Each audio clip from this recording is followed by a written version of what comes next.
News, ಇದು ನಿಮ್ಮ ಧ್ವನಿ. ನಮಸ್ಕಾರ. ಎಸ್ ನ್ಯೂಸ್ಗೆ ಸ್ವಾಗತ.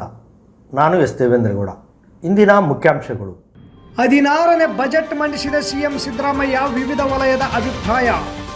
ಪ್ರವಾಸಗಳಿಂದ ಜ್ಞಾನಗಟ್ಟಿ ಸೋಮನಗೌಡ ಬಾದರ್ಲಿ. ಹಲವನೂರು ಗ್ರಾಮ ಪಂಚಾಯಿತಿ ವಸತಿ ಯೋಜನೆ ಅಡಿಯಲ್ಲಿ ಪಿಡಿಒ ಆಪರೇಟರ್ ಅವ್ಯವಹಾರ, ಕರವೇ ಆರೋಪ. ತ್ಯಾಗರಾಜ ರತ್ನ ಪ್ರಶಸ್ತಿಗೆ ಪತ್ರಕರ್ತ ಪ್ರಹ್ಲಾದ್ ಗುಡಿ ಭಾಜನ. ಬೆಳೆ ಸಮೀಕ್ಷೆದಾರರ ಸಂಘದಿಂದ ಸಚಿವರಿಗೆ ಮನವಿ ಪತ್ರ ಸಲ್ಲಿಕೆ. Sunrise group of institute Sindhanur ಕೇಂದ್ರ ಮತ್ತು ರಾಜ್ಯ ಸರ್ಕಾರದಿಂದ ಮಾನ್ಯತೆ ಪಡೆದಿದೆ. ಪ್ರಿಯ ಪಾಲಕರೇ ಹಾಗೂ ವಿದ್ಯಾರ್ಥಿಗಳೇ, ನಿಮ್ಮ ಉಜ್ವಲ ಭವಿಷ್ಯಕ್ಕಾಗಿ ಒಮ್ಮೆ ಈ ಸಂಸ್ಥೆಗೆ ಭೇಟಿ ನೀಡಿ. Sunrise college of pharmacy, sunrise school of nursing, sunrise paramedical college Sindhanur. ಈ ಸಂಸ್ಥೆಯಲ್ಲಿರುವ ಕೋರ್ಸ್ಗಳು: ಡಿ ಫಾರ್ಮಸಿ ವಿದ್ಯಾರ್ಹತೆ ಪಿಯುಸಿ ಸೈನ್ಸ್ ಪಾಸ್, ಅವಧಿ 2 ವರ್ಷ. ನರ್ಸಿಂಗ್ ಜಿಎನ್ಎಂ ವಿದ್ಯಾರ್ಹತೆ ದ್ವಿತೀಯ ಪಿಯುಸಿ, ಕಲಾ ಮತ್ತು ವಿಜ್ಞಾನ ವಾಣಿಜ್ಯ, ಅವಧಿ 3 ವರ್ಷ. ಪ್ಯಾರಾಮೆಡಿಕಲ್ ಕಾಲೇಜ್ ಡಿಎಂಎಲ್ಟಿ ಡಿಎಚ್ಐ ಕೋರ್ಸ್ಗಳು ವಿದ್ಯಾರ್ಹತೆ ಎಸ್ಎಸ್ಎಲ್ಸಿ ದ್ವಿತೀಯ ಪಿಯುಸಿ ವಿಜ್ಞಾನ, ಅವಧಿ 3 ವರ್ಷ. ಹಾಗೂ ಈ ಸಂಸ್ಥೆಯ ವಿಶೇಷತೆ ಏನೆಂದರೆ ಅನುಭವಿ ಉಪನ್ಯಾಸಕರಿಂದ ಬೋಧನೆ, ಪ್ರತಿ ಶನಿವಾರ ವಿಶೇಷ ತಜ್ಞ ವೈದ್ಯರಿಂದ ಉಪನ್ಯಾಸ, ಸುಸಜ್ಜಿತ ಕಟ್ಟಡ, ಸ್ಮಾರ್ಟ್ ಕ್ಲಾಸಸ್ ಹಾಗೂ ವಿಶೇಷವಾಗಿ ಎಲ್ಲ ವಿದ್ಯಾರ್ಥಿಗಳ ಸುರಕ್ಷತೆಗಾಗಿ ಸಿಸಿ ಕ್ಯಾಮೆರಾ ಅಳವಡಿಸಲಾಗಿದೆ. ಮತ್ತು ವಿದ್ಯಾರ್ಥಿಗಳಿಗೆ ಕಲಿಕಾ ಅನುಭವಕ್ಕಾಗಿ ಸಿಂಧನೂರು ಹಾಗೂ ವಿವಿಧ ನಗರದ ತಜ್ಞ ವೈದ್ಯರಿಂದ ಉಚಿತವಾಗಿ ಸುಮಾರು ಆರೋಗ್ಯ ತಪಾಸಣೆ ಶಿಬಿರದಲ್ಲಿ ವಿದ್ಯಾರ್ಥಿಗಳು ಭಾಗವಹಿಸಿ ವಿಶೇಷ ಕಲಿಕಾ ಅನುಭವವನ್ನು ಪಡೆದಿರುತ್ತಾರೆ. ಪ್ರವೇಶಕ್ಕಾಗಿ ಹಿಂದೆ ಸಂಪರ್ಕಿಸಿ. ಇರ್ಫಾನ್ ಕೆ, ಅಧ್ಯಕ್ಷರು, Sunrise group of D pharmacy, nursing GNM, paramedical DMLT ಹಾಗೂ ಡಿಎಚ್ಐ ಕಾಲೇಜ್ ಸಿಂಧನೂರು. ವಾಸವಿ ಕಲ್ಯಾಣ ಮಂಟಪದ ಮುಂಭಾಗ, ಪಿಡಬ್ಲ್ಯೂಡಿ ಕ್ಯಾಂಪ್, ರಾಯಚೂರು ರಸ್ತೆ, ಸಿಂಧನೂರು. Phone number 8197143588, 8904242655, 9036731385. ವಾರ್ತೆಗಳ ವಿವರ. ಇಂದು ವಿಧಾನಸಭೆಯಲ್ಲಿ 16ನೇ ಬಜೆಟ್ ಅನ್ನು ಮಾನ್ಯ ಮುಖ್ಯಮಂತ್ರಿಗಳಾದ ಸಿದ್ದರಾಮಯ್ಯನವರು ಮಂಡಿಸಿದರು. ಈ ಬಜೆಟ್ ಕುರಿತು ಹಲವು ವಲಯದವರು ಅಭಿಪ್ರಾಯವನ್ನು ವ್ಯಕ್ತಪಡಿಸಿದ್ದಾರೆ. ಈ ಬಜೆಟನ್ನು ಅವರವರ ದೃಷ್ಟಿಕೋನದಲ್ಲಿ ನೋಡಿದ ಹಾಗೆ ಕಾಣುತ್ತದೆ ಮತ್ತು ರಾಯಚೂರು ಜಿಲ್ಲೆಗೆ ಬಜೆಟ್ನಲ್ಲಿ ಏನು ಸಿಕ್ಕಿದೆ ಅನ್ನುವ ವಿವರವನ್ನು ನಿಮ್ಮ ಮುಂದೆ. ಇವತ್ತು ಸಿಎಂ ಸಿದ್ದರಾಮಯ್ಯನವರ ಬಜೆಟ್ ಮಂಡನೆ ಕುರಿತು ಕೆಲವು ಮಾಧ್ಯಮಗಳು ಇದು ಸಾಬರ ಬಜೆಟ್ ಎಂದು ವಿಶ್ಲೇಷಣೆ ಮಾಡುತ್ತಿವೆ. ಬಜೆಟ್ ವಿಶ್ಲೇಷಣೆ ಮಾಡುವುದನ್ನು ಬಿಟ್ಟು ಕೋಮುವಾದಿ ನೆಲೆಯಲ್ಲಿ ಮಾತನಾಡುತ್ತಿವೆ. ಮುಖ್ಯಮಂತ್ರಿ ಇಂದು ಮಂಡಿಸಿದ 4 ಲಕ್ಷ ಕೋಟಿ ರೂಪಾಯಿಗಳ ಬಜೆಟಲ್ಲಿ ಕೇವಲ ಮುಸ್ಲಿಮರಿಗೆ ಮೀಸಲಿಟ್ಟಿದ್ದು 250 ಕೋಟಿ ರೂಪಾಯಿಗಳು ಮಾತ್ರ. ಉಳಿದಂತೆ ಅಲ್ಪಸಂಖ್ಯಾತರಿಗೆ ಅಂತ ಇಟ್ಟ ಹಣ. ಅಂದರೆ ಅಲ್ಪಸಂಖ್ಯಾತರು ಅಂದರೆ ಜೈನ, ಬೌದ್ಧ, ಕ್ರಿಶ್ಚಿಯನ್, ಪಾರ್ಸಿಗಳು ಕೂಡ ಸೇರಿದ್ದಾರೆ. ಈ ರಾಜ್ಯದ 1 ಕೋಟಿಯಷ್ಟು ಜನಸಂಖ್ಯೆ ಹೊಂದಿರುವ ಮುಸ್ಲಿಮರಿಗೆ ಸರ್ಕಾರ ಮೀಸಲಿಟ್ಟ ಹಣ ಇಡೀ ಅಲ್ಪಸಂಖ್ಯಾತರ ಪಾಲನ್ನು ಮುಸ್ಲಿಮರು ಪಡೆದರೂ ಬಜೆಟ್ನ ಪಾಲು 0.318%. ಬಜೆಟ್ನ ಮೊತ್ತದಲ್ಲಿ ಕನಿಷ್ಠ ಪಕ್ಷ 0.5% ಕೂಡ ಇಲ್ಲ.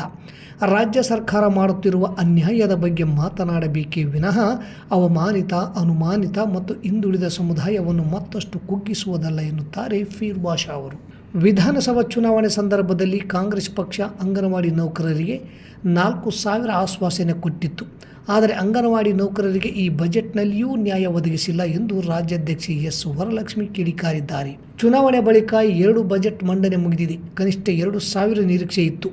ಆದರೆ ಸಿದ್ದರಾಮಯ್ಯನವರು ನಮ್ಮನ್ನು ಪರಿಗಣಿಸಲಿಲ್ಲ. ಇದು ತುಂಬ ನೋವಿನ ವಿಷಯ ಎಂದು ಅಸಮಾಧಾನ ಹೊರಹಾಕಿದರು. ಕೃಷಿ ಬಿಕ್ಕಟ್ಟು, ಗ್ರಾಮೀಣ ನಿರುದ್ಯೋಗ, ಬೆಲೆ ಏರಿಕೆ, ಬವಣೆಗೆ ಪರಿಹಾರ ಒದಗಿಸದ ನಿರಾಸೆ ಬಜೆಟ್. ಕೆಪಿಆರ್ಎಸ್ ರಾಜ್ಯ ಸಮಿತಿ ಕಟು ಟೀಕೆ ಮಾಡಿದೆ. ರಾಜ್ಯದಾದ್ಯಂತ ವರದಿಯಾಗುತ್ತಿರುವ ರೈತ, ಕೃಷಿ ಕೂಲಿಕಾರರ ಆತ್ಮಹತ್ಯೆಗಳು, ವಲಸೆ, ಮರುವಲಸೆ ಸಂಕಟಗಳು, ತೀವ್ರಗತಿಯಲ್ಲಿ ಹೆಚ್ಚುತ್ತಿರುವ ಗ್ರಾಮೀಣ ನಿರುದ್ಯೋಗ ಮತ್ತು ಸಾಲ ಬಾಧೆಗೆ ಪರಿಹಾರ ಒದಗಿಸುವಲ್ಲಿ 2025-26ರ ಈ ಬಜೆಟ್ ಕೂಡ ವಿಫಲವಾಗಿದೆ ಎಂದು ಕರ್ನಾಟಕ ಪ್ರಾಂತ ರೈತ ಸಂಘ ಆಗ್ರಹಿಸುತ್ತದೆ. ವಸತಿ ಶಾಲೆ ನಿರ್ಮಾಣಕ್ಕೆ ಕಾರ್ಮಿಕ ಕಲ್ಯಾಣ ನಿಧಿ ಬಳಕೆ, CWFI ವಿರೋಧ ಪ್ರಸ್ತಾಪ ಕೈಬಿಡಲು ಆಗ್ರಹಿಸುತ್ತಾ ಮರಣ ಪರಿಹಾರ ವೈದ್ಯಕೀಯ ನೆರವು ಹೆಚ್ಚಳಕ್ಕೆ ಸ್ವಾಗತಿಸಿದೆ. ಮಾನ್ಯ ಮುಖ್ಯಮಂತ್ರಿಯವರು ಇಂದು ಮಂಡಿಸಿದ ರಾಜ್ಯ ಬಜೆಟ್ನಲ್ಲಿ ಕಟ್ಟಡ ಮತ್ತು ನಿರ್ಮಾಣ ಕಾರ್ಮಿಕರು ಸ್ವಾಭಾವಿಕ ಮರಣ ಹೊಂದಿದಲ್ಲಿ ಪರಿಹಾರ ದರವನ್ನು ಈಗಿರುವ 75,000ದಿಂದ ಹಿಡಿದು 1,50,000ಕ್ಕೆ, ಕೆಲಸದ ಸ್ಥಳದಲ್ಲಿ ಅಪಘಾತದಿಂದ ಮರಣ ಹೊಂದಿದಲ್ಲಿ 5 ಲಕ್ಷದಿಂದ 8 ಲಕ್ಷಕ್ಕೆ ಹೆಚ್ಚಿಸಿರುವ ತೀರ್ಮಾನವನ್ನು ಕರ್ನಾಟಕ ರಾಜ್ಯ ಕಟ್ಟಡ ಮತ್ತು ಇತರೆ ನಿರ್ಮಾಣ ಕಾರ್ಮಿಕರ ಫೆಡರೇಷನ್ ಸ್ವಾಗತಿಸುತ್ತದೆ. ಈ ಸಂದರ್ಭದಲ್ಲಿ ಹೃದ್ರೋಗ ಮತ್ತು ಕ್ಯಾನ್ಸರ್ ಕಾಯಿಲೆಗಳಿಗೆ ಟಾಪ್ ಆಫ್ ರೂಪದಲ್ಲಿ ಹೆಚ್ಚಿಗೆ ಪರಿಹಾರ ನೀಡಿರುವುದು ಕೂಡ ಸ್ವೀಕಾರಾರ್ಹವಾಗಿದೆ. ಆದರೆ 6ನೇ ಕ್ಲಾಸ್ನಿಂದ 12ನೇ ಕ್ಲಾಸಿನವರೆಗೆ ವಸತಿ ಶಾಲೆಗಳನ್ನು ಎಲ್ಲಾ 31 ಜಿಲ್ಲೆಗಳಲ್ಲಿ ಸ್ಥಾಪಿಸುವ ಹೆಸರಲ್ಲಿ ಕಲ್ಯಾಣ ಮಂಡಳಿ ನಿಧಿ 750 ಕೋಟಿ ರೂಪಾಯಿಗಳನ್ನು ಬಳಕೆ ಮಾಡಲಾಗುವುದು ಎನ್ನುವ ಪ್ರಸ್ತಾವವನ್ನು ಕರ್ನಾಟಕ ರಾಜ್ಯ ಕಟ್ಟಡ ಮತ್ತು ಇತರೆ ನಿರ್ಮಾಣ ಕಾರ್ಮಿಕರ ಫೆಡರೇಷನ್ ತನ್ನ ತೀವ್ರ ವಿರೋಧವನ್ನು ವ್ಯಕ್ತಪಡಿಸಿದೆ. ಬಜೆಟ್ನಲ್ಲಿ ರಾಯಚೂರು ಜಿಲ್ಲೆಗೆ ಸಿಕ್ಕಿದ್ದು ಅರ್ಕೇರಾದಲ್ಲಿ ಪ್ರಜಾಸೌಧ ನಿರ್ಮಾಣ, ಪ್ರಗತಿಯಲ್ಲಿರುವ ಗಿಣಿಗೇರ ರಾಯಚೂರು ರೈಲ್ವೆ ಯೋಜನೆಗೆ ಸಹಕಾರ, ರಾಯಚೂರು ಕಿದ್ವಾಯಿ ಆಸ್ಪತ್ರೆ ನಿರ್ಮಾಣಕ್ಕೆ 50 ಕೋಟಿ, ವಿಮಾನ ನಿಲ್ದಾಣಕ್ಕೆ 53 ಕೋಟಿ ಬಿಡುಗಡೆ, ರಾಯಚೂರು ನಂದವಾಡಿಗೆ ಯೋಜನೆ ಹಾಗೂ ಮಸ್ಕಿ ಮತ್ತು ಪಾಮನಕಲ್ಲೂರು ಏತ ನೀರಾವರಿ ಯೋಜನೆ ಹಾಗೂ ಮಾನ್ವಿ ತಾಲೂಕಿನ ಕುರುಡಿಕೆರೆ ತುಂಬಿಸುವುದು ಮತ್ತು ರಾಯಚೂರು ತಾಲೂಕಿನ ಗುಂಜಳಿ ಕೆರೆ ತುಂಬಿಸುವುದು ಕಾರ್ಯ, ರಾಯಚೂರು ಜಿಲ್ಲೆಯ ಚಿಕ್ಕಲ್ ಪರಿವರ್ತಿನ ಬ್ರಿಡ್ಜ್ ಕಮ್ ಬ್ಯಾರೇಜ್ ನಿರ್ಮಾಣ. ವಿದ್ಯಾರ್ಥಿಗಳು ಶೈಕ್ಷಣಿಕ ಪ್ರವಾಸಗಳನ್ನು ಕೈಗೊಳ್ಳುವುದರಿಂದ ಅವರಲ್ಲಿರುವ ಜ್ಞಾನ ಇನ್ನಷ್ಟು ಗಟ್ಟಿಯಾಗುತ್ತದೆ ಎಂದು RDCC ಬ್ಯಾಂಕಿನ ನಿರ್ದೇಶಕರಾದ ಸೋಮನಗೌಡ ಬಾದಳ್ಳಿ ಅವರು ಹೇಳಿದರು.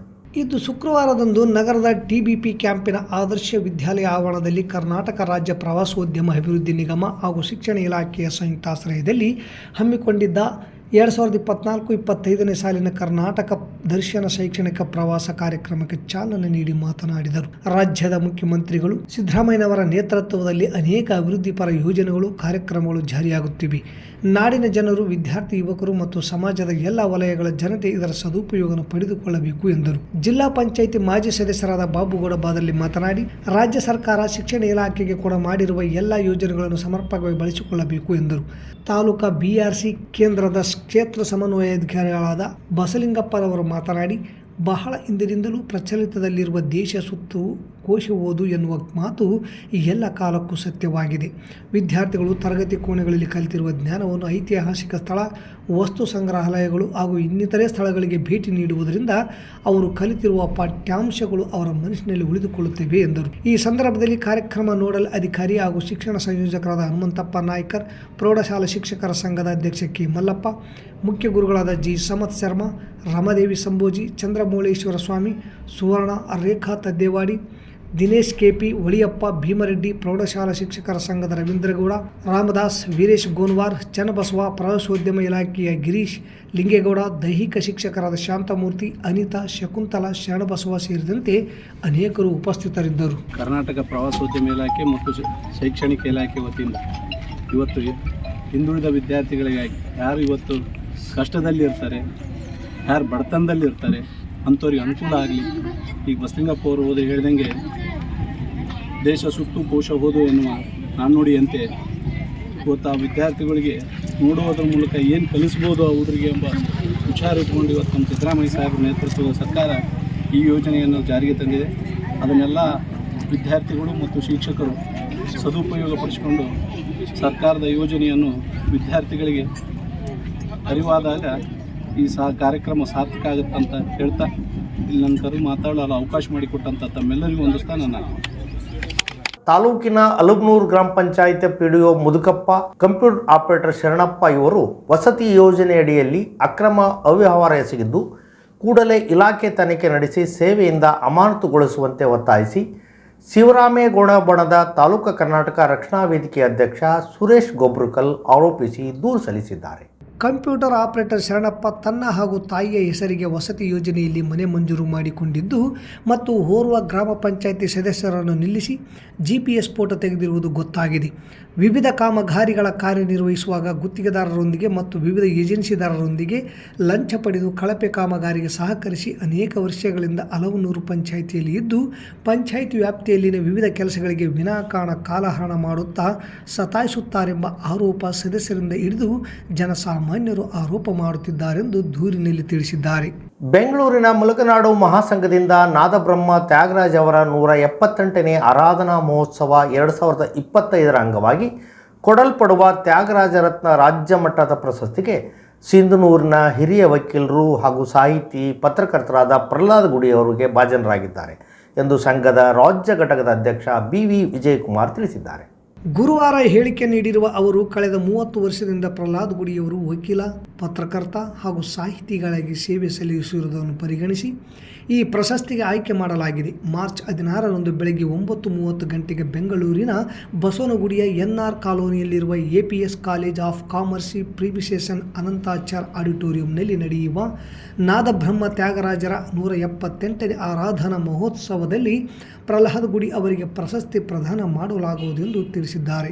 ಕರ್ನಾಟಕ ರಾಜ್ಯ ಬೆಳೆ ಸಮೀಕ್ಷೆದಾರ ಸಂಘದ ವತಿಯಿಂದ ರಾಜ್ಯ ಮಟ್ಟದ ಮತ್ತು ಜಿಲ್ಲಾ ಮಟ್ಟದ ಎಲ್ಲ ಪದಾಧಿಕಾರಿಗಳು PRಗಳ ವಿವಿಧ ಬೇಡಿಕೆ ಈಡೇರಿಸಲು ಮಾನ್ಯ ಸಚಿವರುಗಳಿಗೆ ಬೆಂಗಳೂರಿನಲ್ಲಿ ಮನವಿ ಪತ್ರ ಸಲ್ಲಿಸಲಾಯಿತು. ಸಂಘದ ಪದಾಧಿಕಾರಿಗಳು ತಮ್ಮ ಬಹುದಿನಗಳ ಬೇಡಿಕೆ ಈಡೇರಿಸುವಂತೆ ಒತ್ತಾಯಿಸಿ ಬೆಂಗಳೂರಿನ ವಿಧಾನಸೌಧದಲ್ಲಿ ಮಾನ್ಯ ಕೃಷಿ ಸಚಿವರು ಹಾಗೂ ಕಂದಾಯ ಸಚಿವರು ಮಾನ್ಯ ಮುಖ್ಯಮಂತ್ರಿಗಳಿಗೂ ಭೇಟಿ ಮಾಡಿ ಮನವಿ ಪತ್ರ ಸಲ್ಲಿಸಿದರು. ಈ ಸಂದರ್ಭದಲ್ಲಿ ಸಿಂಧನೂರು ತಾಲೂಕು ಅಧ್ಯಕ್ಷರು ಅರುಣಕುಮಾರ್, ತಾಲೂಕು ಉಪಾಧ್ಯಕ್ಷರು ಅಂಬಣ್ಣ, ತಾಲೂಕು ಸಹ ಕಾರ್ಯದರ್ಶಿ ಬಸವರಾಜ್ ಹೊಸಪೇಟೆ ಇದ್ದರು. ಮತ್ತೊಮ್ಮೆ ಮುಖ್ಯಾಂಶಗಳು. 16ನೇ ಬಜೆಟ್ ಮಂಡಿಸಿದ CM ಸಿದ್ದರಾಮಯ್ಯ ವಿವಿಧ ವಲಯದ ಅಭಿಪ್ರಾಯ. ಪ್ರವಾಸಗಳಿಂದ ಜ್ಞಾನಗಟ್ಟಿ ಸೋಮನಗೌಡ ಬಾದರ್ಲಿ. ಹಲವನೂರು ಗ್ರಾಮ ಪಂಚಾಯಿತಿ ವಸತಿ ಯೋಜನೆ ಅಡಿಯಲ್ಲಿ PDO ಆಪರೇಟರ್ ಅವ್ಯವಹಾರ ಕರವೇ ಆರೋಪ. ತ್ಯಾಗರಾಜ ರತ್ನ ಪ್ರಶಸ್ತಿಗೆ ಪತ್ರಕರ್ತ ಪ್ರಹ್ಲಾದ್ ಗುಡಿ ಭಾಜನ. ಬೆಳೆ ಸಮೀಕ್ಷೆದಾರರ ಸಂಘದಿಂದ ಸಚಿವರಿಗೆ ಮನವಿ ಪತ್ರ ಸಲ್ಲಿಕೆ. ಇಲ್ಲಿಗೆ ವಾರ್ತಾ ಪ್ರಸಾರ ಮುಕ್ತಾಯವಾಯಿತು. ನಿರಂತರ ಸುದ್ದಿಗಾಗಿ ವೀಕ್ಷಿಸಿ ಎಸ್ ನ್ಯೂಸ್. ಇದು ನಿಮ್ಮ ಧ್ವನಿ. ನಮಸ್ಕಾರ. Sudiksha International School and PU College. Nursery to PUC.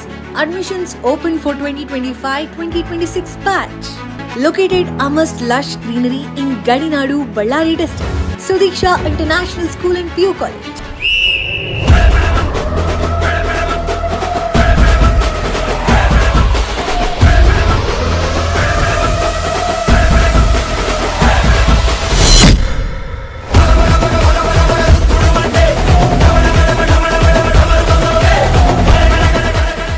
Clean, safe and secure campus. Teacher-student ratio of 1:30 for personalized attention. Activity-based learning with a focus on mutual co-learning. Comprehensive personality development programs. Well-equipped training facilities for skating, horse riding and swimming. Academic excellence. Smart classrooms. Well-equipped library. Dedicated science laboratories.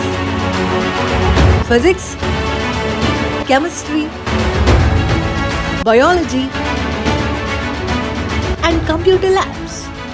Olympiad and foundation classes for competitive exam preparation. Residential facilities. Separate, spacious and secure hostels for boys and girls. Spacious playground for sports and recreation. Safe and reliable transportation facilities. Contact us. Sudiksha International School and PU College. Address: Ibrahimpura, Karchiganuru Road, Siruguppa, Ballari district. Contact number 9019632509 9980322129.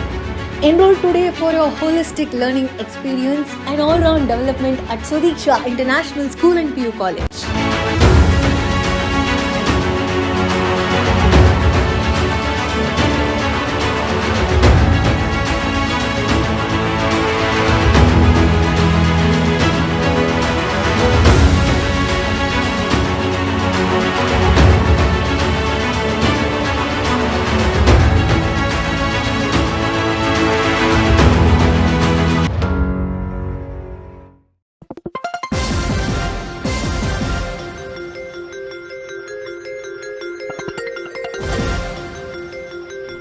S News, ಇದು ನಿಮ್ಮ ಧ್ವನಿ.